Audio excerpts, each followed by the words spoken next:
Уважаеми младоженци, съгласно изискванията на Семейния кодекс, за да бъде сключен вашият граждански брак, трябва пред мен, като длъжностно лице по гражданско състояние и пред вашите свидетели, да заявите желанието си да встъпите в равноправен, доброволен и траен брачен съюз.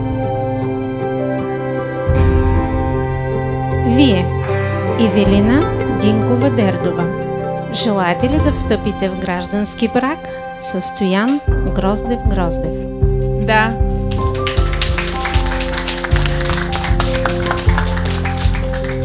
А вие, Стоян Гроздев Гроздев, желаете ли да встъпите в граждански брак с Ивелина Динкова Дердова?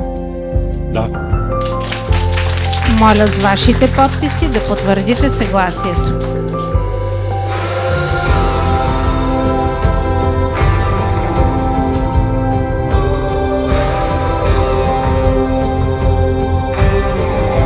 Моля свидетелите.